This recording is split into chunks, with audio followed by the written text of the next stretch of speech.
Hello, आप सभी को इस करंट अफेयर के ग्रुप में स्वागत है।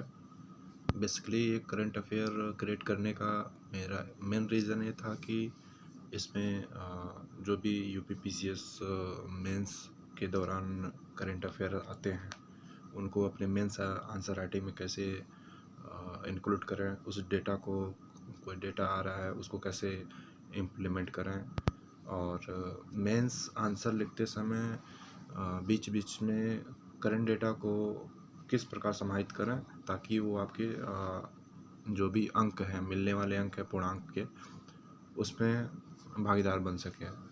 1-2 नंबर ही एक्स्ट्रा मिल गया वो एक बड़ा चीज़ हो जाता है। 20 क्वेश्चन है, 20 क्वेश्चन में अच्छा खासा नंबर, एक नंबर बढ़ता है तो भी 20 मार्क्स का डिफरेंट आ जाता है।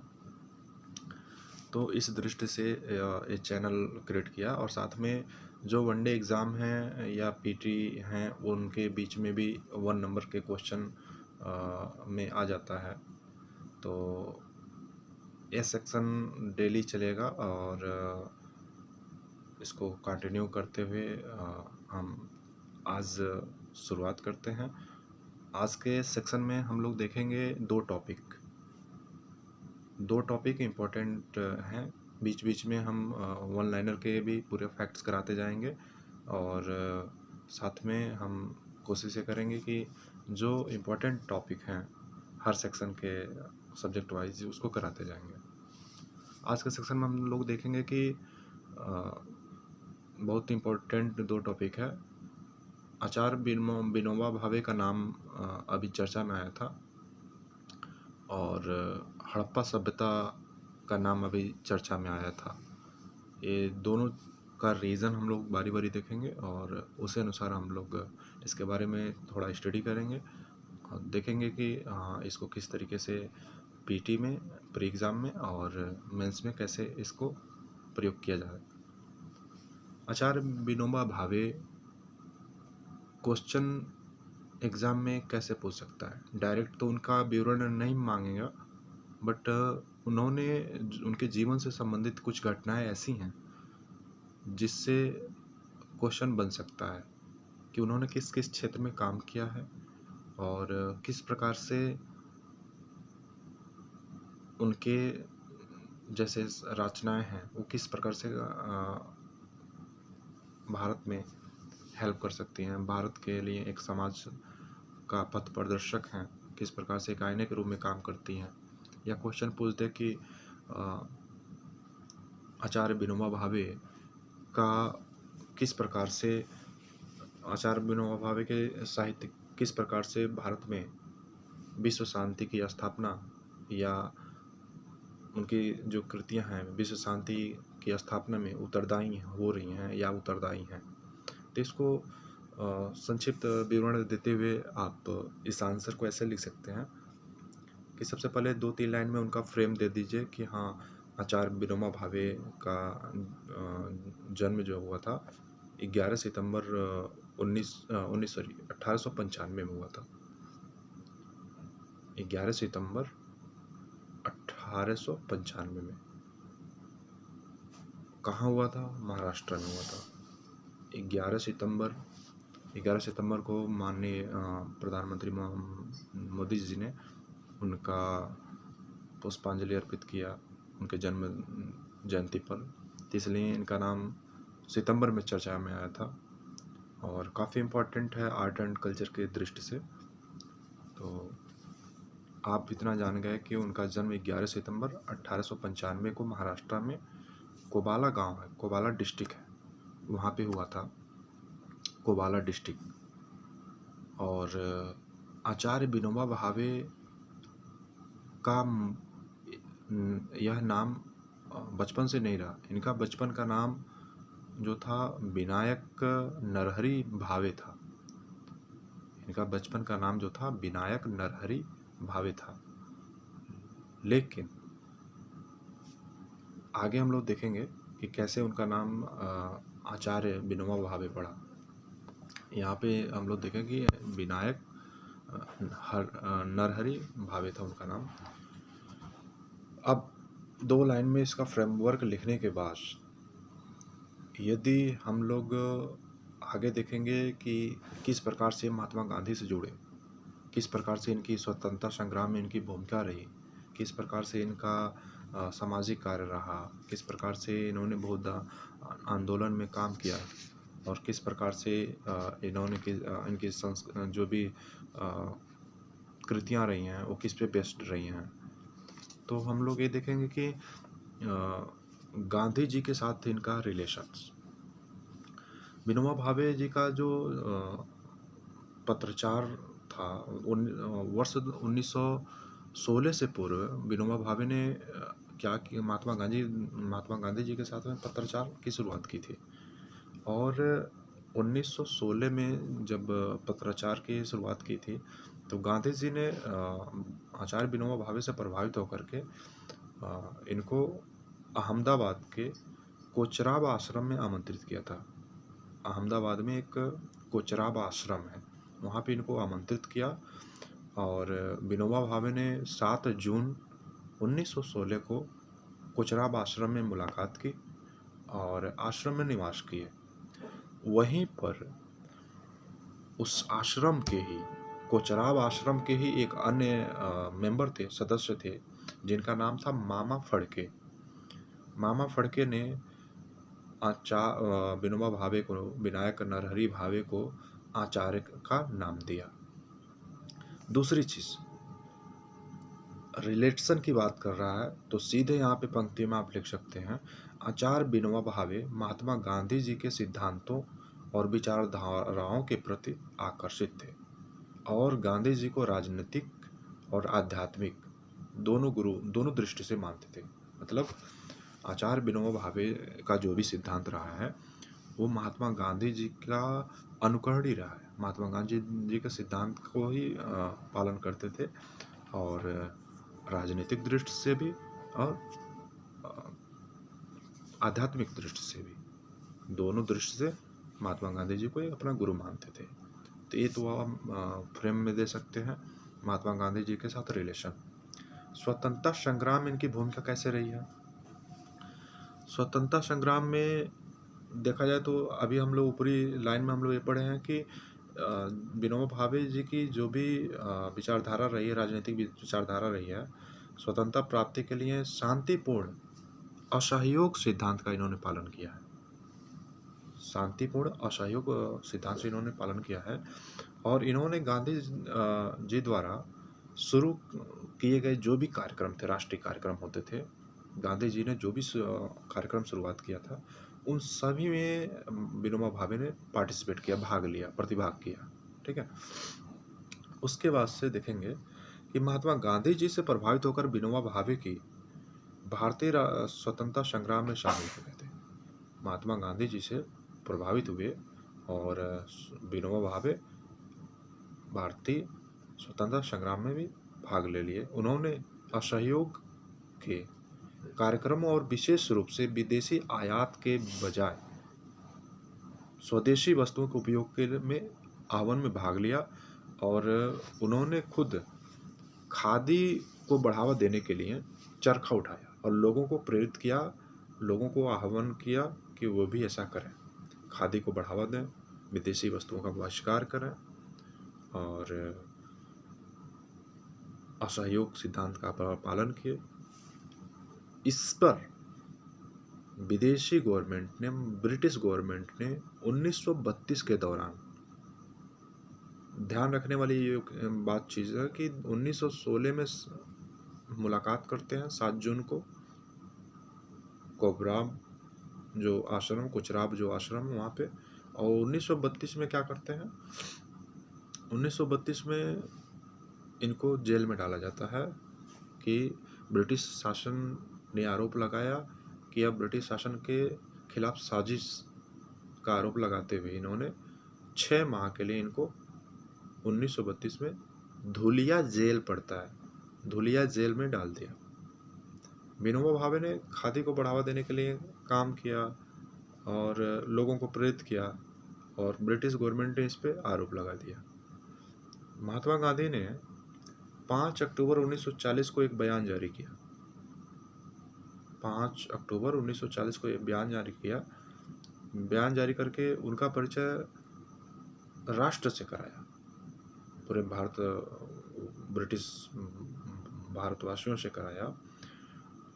और गांधी जी द्वारा उन्हें पहला क्वेश्चन आता है इसमें पीटी में, पहला गांधी जी द्वारा व्यक्तिगत सत्याग्रही किसे चुना गया, तो पहला व्यक्तिगत सत्याग्रही जो चुना गया, विनोबा भावे को चुना गया था। तो ये ध्यान रखना है कि 5 अक्टूबर 1940 को महात्मा गांधी जी ने एक बयान जारी कर विनोबा भावे का राष्ट्र से परिचय कराया और प्रथम व्यक्तिगत सत्याग्रही के रूप में चुना गया। ये आपका स्वतंत्रता संग्राम में भूमिका हो देख लिया आपने, महात्मा गांधी जी के साथ संबंध देख लिया। सामाजिक कार्य देखना है आपको। सामाजिक कार्य में इन्होंने क्या किया कि हरिजन मुद्दा जो था, हरिजन लोगों का जो मुद्दा था, असमानता जैसी जो बुराइयां थी, उनको मिटाने का अथक प्रयास किया। जो असमानता, अनटचेबिलिटी था, उसको अनइक्वलिटी था जो, उसको मिटाने का प्रयास किया इन्होंने। और गांधी जी के सिद्धांतों को, गांधी जी के द्वारा स्थापित जो भी उदाहरण थे, उससे प्रेरित होकर के हरिजन लोगों का मुद्दा भी उठाया आचार्य विनोबा भावे जी ने। विनोबा भावे जी के अधीन जो सूर्योदय आंदोलन था, 1950 के दशक में विभिन्न कार्यक्रमों को लागू किया, जिनमें से भूदान आंदोलन प्रमुख है। सर्वोदय शब्द का अर्थ होता है सबके लिए उत्थान, सबके लिए प्रगति। अब यहाँ पे हम लोग देख लेते हैं भूदान आंदोलन के बारे में। भूदान आंदोलन वर्ष 1951 की घटना है कि विनोबा भावे ने तेलंगाना का हिंसाग्रस्त क्षेत्र था, वहाँ पे पैदल शांति यात्रा शुरू की थी 1951 में। भूदान आंदोलन की जो प्रथम यात्रा थी 1951 में तेलंगाना के हिंसाग्रस्त इलाके से थी। 18 अप्रैल 1951 में पोचमपल्ली गांव की हरिजन लोगों ने जो उनसे मुलाकात कर 80 एकड़ जमीन उपलब्ध कराने का अनुरोध किया था। पोचमपल्ली गांव के हरिजन लोग ने उनसे मुलाकात कर 1951 में 18 अप्रैल 1951 को बोला कि 80 एकड़ भूमि की ज़रूरत है और हमें यहाँ उपलब्ध कराने का अनुरोध किया। इसके लिए विनोबा भावे ने जमींदारों को आगे आने के लिए अनुरोध किया और हरिजनों को बचाने के लिए कहा। यह भूदान आंदोलन, भूदान का मतलब है भूमि का उपहार। भूदान आंदोलन यहीं से शुरुआत हुई और भूदान आंदोलन की सबसे खास बात ये रही कि 13 वर्ष तक चला है। ये ध्यान रखें, 13 वर्ष तक भूदान आंदोलन चला है। और विनोबा भावे ने इस आंदोलन के लिए 58,741 किलोमीटर की पैदल यात्रा की थी।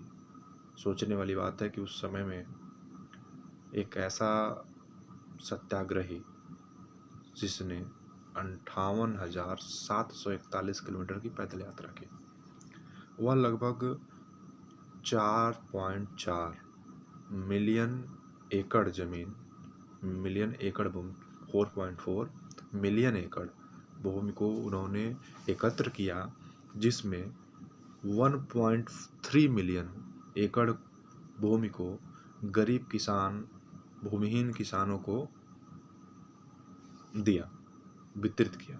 ठीक है, ये आपका भूदान आंदोलन है। अब एक सोच सकते हैं कि भूदान आंदोलन ने क्या किया, पूरी दुनिया को अपनी तरफ आकर्षित खींचा और स्वैच्छिक सामाजिक न्याय को उत्प्रेरित करते हुए अपनी तरह का एकमात्र प्रयोग होने के लिए इसकी सराहना की गई। एक टर्मिनोलॉजी यहाँ पे आ रहा है, स्वैच्छिक सामाजिक न्याय।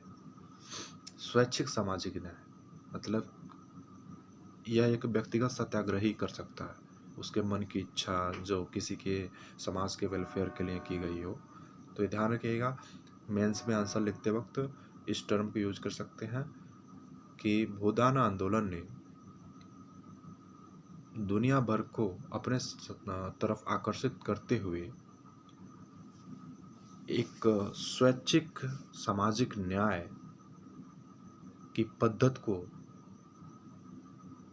बढ़ावा दिया। धार्मिक कार्यों में विनोबा भावे का योगदान देख लेते हैं। विनोबा भावे की पुस्तकें जो भी थीं वो आध्यात्मिक दृष्टि पे ही, आध्यात्मिक सिद्धांतों पे ही निर्देशित थीं। और भगवत गीता, भगवत जिसमें आध्यात्मिक दृष्टि से तो निर्देशित थी, लेकिन इसमें देखेंगे कि पवित्र पुस्तक भगवत गीता के सिद्धांतों पर ही आधारित थी। और इन्होंने जीवन जीने के लिए सरल उपायों का आश्रम स्थापित किया। सरल तरीके से इंसान जीवन जी सके, इसके लिए उन्होंने आश्रम की कई स्थापना की है। 1959 में गांधी जी की शिक्षाओं की तर्ज पर आत्मनिर्भरता के उद्देश्य से महिलाओं के लिए एक छोटा सा ब्रह्म विद्या मंदिर की स्थापना किया। ये ध्यान रखने वाली चीज़ है, ब्रह्म विद्या मंदिर की भी उन्होंने स्थापना की। गौ हत्या पे भी उन्होंने अनशन रखा, उपवास जाने की घोषणा की, बहुत कड़ा रूप अपनाया गौ हत्या पे। और ये बोला कि जब तक भारत में प्रतिबंध नहीं होगा तब तक उपवास रहेंगे। साहित्यिक रचनाओं में इनकी देख लेते हैं। इनकी अधिकांश रुचियां जो थीं आध्यात्मिक थीं। इनकी कुछ पुस्तकें हैं, स्वराज्य शास्त्र, गीता प्रवचन, तीसरी शक्ति। स्वराज्य शास्त्र, गीता प्रवचन, तीसरी शक्ति, इनकी 3 प्रमुख रचनाएं हैं। इन्होंने भगवत गीता का मराठी अनुवाद किया था, ये ध्यान रखना, मराठी अनुवाद किया था इन्होंने भगवत गीता का। अच्छा, एक खास चीज़ इनसे रिलेटेड ये चीज़ आती है कि जो मैग्सेसे पुरस्कार मिलता है, रेमन मैग्सेसे पुरस्कार, रेमन मैग्सेसे पुरस्कार जो फिलीपींस के प्रेसिडेंट के मृत्यु के अवसर पर, मृत्यु के अवसर पर नहीं मिलता, उनके जीवन के अवसर पर मिलता है। फिलीपींस के जो राष्ट्रपति थे, तो प्रथम अंतर्राष्ट्रीय रेमन मैग्सेसे पुरस्कार आचार्य विनोबा भावे जी को ही मिला। 1958 में मिला, 1958 में मिला है।